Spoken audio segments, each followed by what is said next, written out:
I got to keep my eyes open for alligators. So cool to walk along here, but such a source of suffering for so many.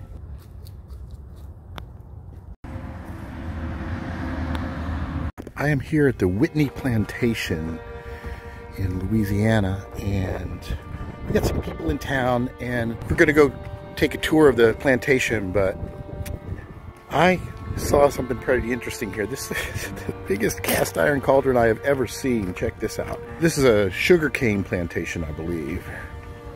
Take a look at this monster. This thing has got to be at least 4 feet tall. Still holds water. Oop, there's a crack. Look at this thing. Probably on video it's hard to describe. Let me put my foot up on it. That's how big this thing is. Is that monstrous? I assume that there's multiple gate marks underneath this thing, but what a monster. And there's a bunch more of them flanked down there. I'll get some more footage, but that is a big piece of cast iron there.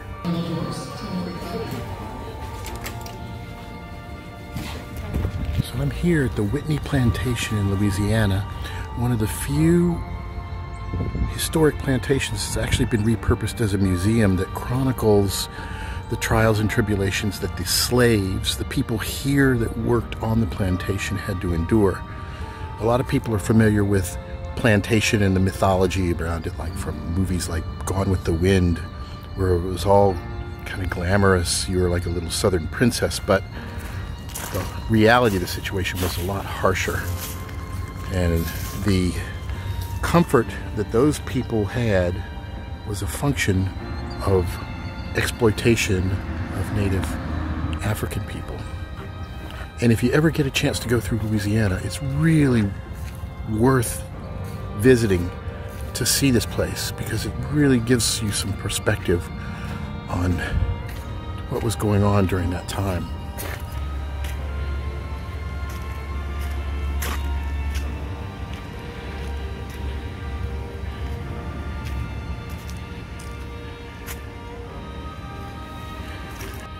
Okay, so this is the kitchen for the plantation. It would be actually separate from the main plantation because of the smoke. Let's take a look and see what kind of kitchen utensils they might have had back in here.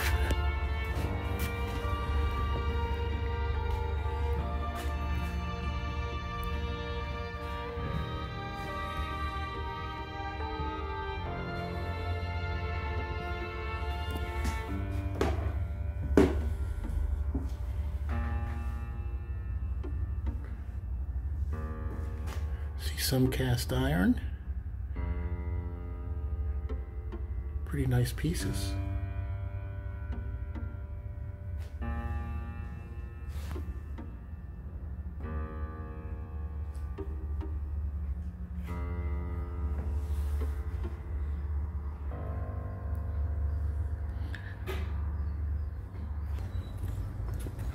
Yeah, this is very heavy being here. All right, we're out back behind the kitchen here, and finally I get a chance to take a look at one of the underside of one of these cauldrons that were used on the plantation. I guess there's a gate mark there. I mean, this is definitely in the time period. Yeah, you can see there's a gate mark there. There's a gate mark there.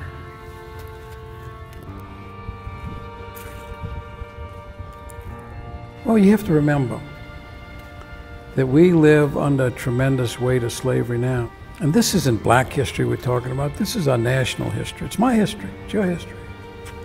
People have been lynched, slaves. You went to the army and wasn't respected. You had to sit in the back of a bus. You need federal legislation to get you into a school to get an education. All of these things. So when you see Robert E. Lee on a column 80 feet tall, the man who wanted to retain slavery, it offends you. You've got two sides, and blacks are screaming prejudice to the white side. And the white side is looking and saying, why don't they get over it? Why can't they get over it? And the blacks don't understand that the whites don't know what the it is, what the IT is. We're trying somehow here to define the it. And unless you know what the it is, don't ask the question, why can't they get over it?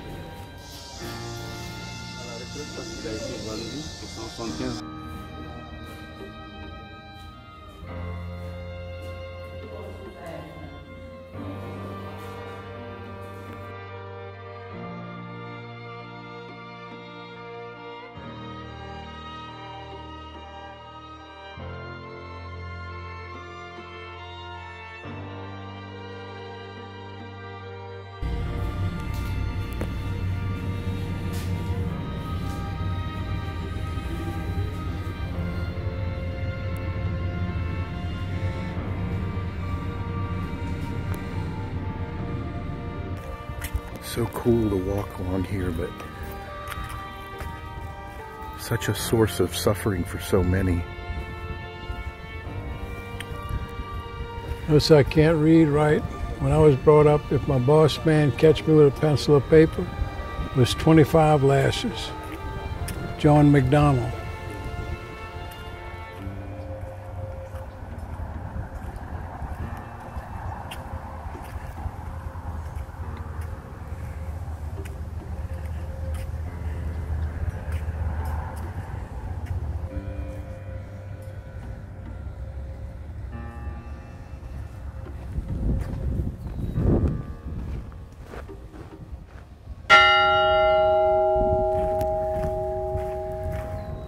Over the last 16 years, we have been working on the Whitney Plantation.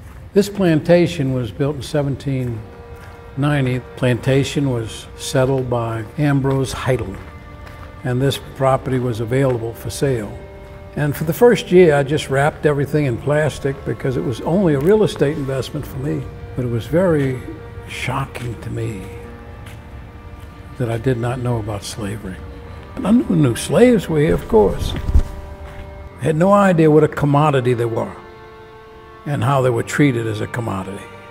I had no idea of how deprived they were, not by force of circumstance, but by deliberate planning. And I saw that there was a woman who was worth maybe twice as much as any other female slave. And although many of the slaves were described as coopers, they made barrels, all the sugar was shipped out in barrels, they made barrels. Or a cart man, he was a guy that had the oxen and would walk with the carts, the sugar cane be thrown in there. All of those things. We got to this woman. She was a good breeder. Good breeder. I think she had 9 children in the last 11 years. A human being bought to breed. That inhumanity stirred something deep in John.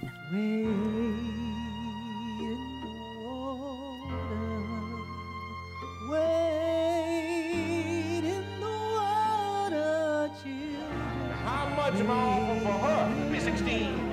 Sold $1,500. Louisa, age 24.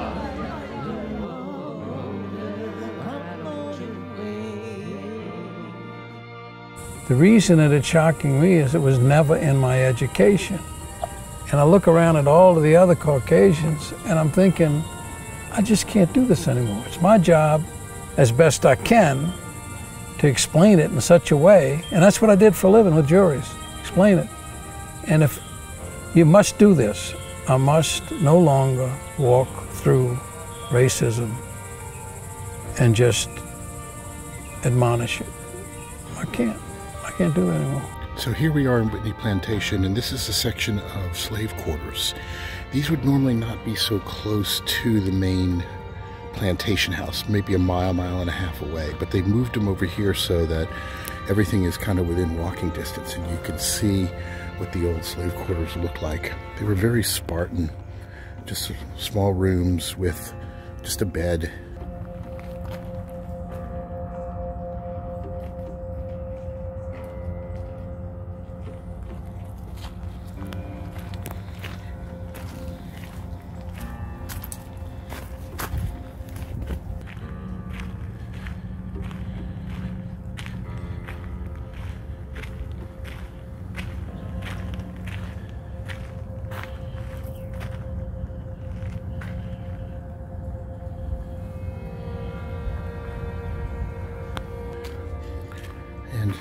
See these big cast iron cauldrons flanking everything.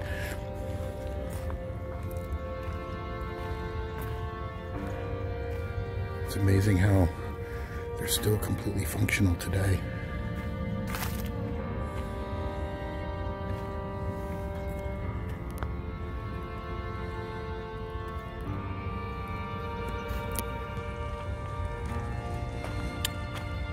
Sugar kettles were used inside the sugar mill to boil the cane juice and make granulated sugar. In 1860, 50-year-old Grand Lewis and 45-year-old Tom were the head sugar makers on this plantation. 35-year-old Green worked under them. These men were sold from the Upper South in the domestic slave trade. So the slaves were in charge of refining the sugar cane. And this is what they use, these big cast iron cauldrons. So you see all of these lines of cauldrons here.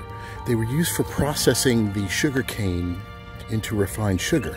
And they were lined up like this because it was a multi-step process by which the sugar would be refined. Apparently, you have to process the sugar pretty soon after it's harvesting or it'll go bad.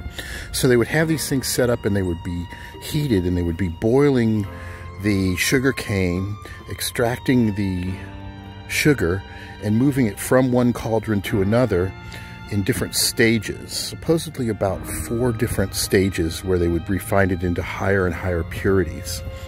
At some point, they would put it into another cauldron, I think, if I recall, that had holes in it that would help it crystallize or something, drain some of the stuff. Maybe it became so thick, I'm not sure, but it was a multi-stage process where they would boil it, move it into another cauldron, and there were people, the slaves, that would process the sugar, you know, moving it from one cauldron to another.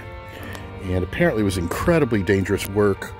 You could burn yourself, and there were some slaves that had lost limbs from participating in this process of moving them from one cauldron to another to process the sugar cane. They're just monstrous. Makes you wonder if these were used for punishment as well. There were definitely repercussions if you violated the rules. You got branded, you'd have your ears cut, or even put to death if you tried to escape too many times. You know, it's still staggering to think about the minuscule amount of cultural resources that we've devoted to something that created the American economy, the modern American economy, basically. If you read Ed Baptist, the half the story has never been told. He talks very clearly about the way that slavery was foundational to American capitalism and a system that is deeply implicated even outside of the South. You know, when we kind of talk about Louisiana and sugar and cotton in the Deep South, Mississippi, tobacco, but cotton is really king. And we have this conversation. I teach at the University of Connecticut, and sometimes people have this sense of superiority about what happened in the South. And we say, oh, well, they grew all this cotton. Where do you think they sent it? In these textile mills that we have in New England, like, where do you think they were getting the cotton that they were using to turn into fabric?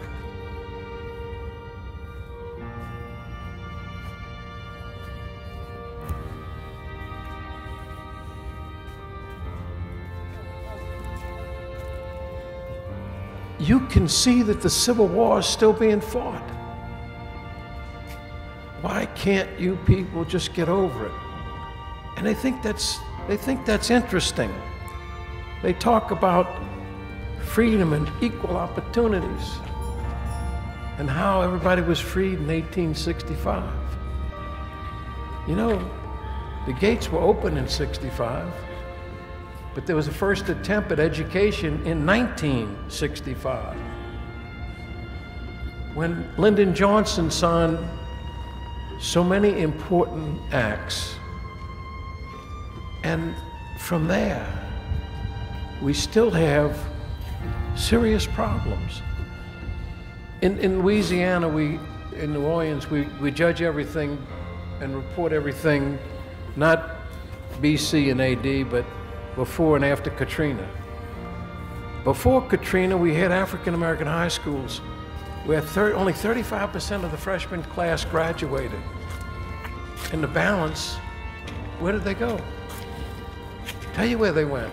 They went into the cemeteries and they go into the penitentiaries. And we can't rewrite history, but we can right some of the wrongs of history with education.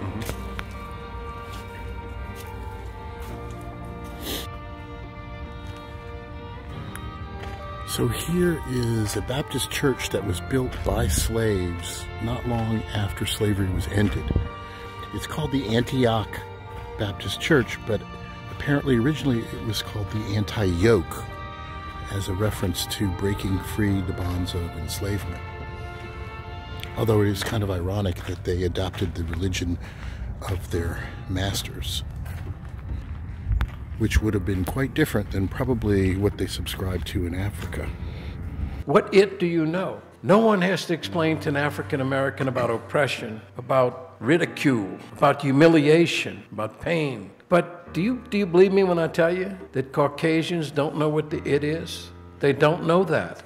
And that's what we have to do. So we think if we can combine the raw facts of what happened to certain realizations, we will start on a 3,000-mile journey, but we'll start. So just finished the entire tour of the Whitney Plantation. It's interesting how some seemingly innocuous thing like just wanted to take a look at some period cast iron can lead you down an interesting path about history and all of that. Of course, we know that. If people that are into cast iron, you know about all the history. It's fascinating, but this is kind of a dark side of history that a lot of people just don't want the story to be relayed. You know, there's a big movement now to just sweep history under the rug, but the truth of the matter is that a lot of, especially in America, but it's elsewhere all over the world, there's a lot of industrialists, rich people who really made their fortune exploiting people, if not outright based on slavery. I mean, it's the way it was. And maybe if we don't pay attention to it, history might repeat itself. And next time it'll be us that'll be the ones that are enslaved.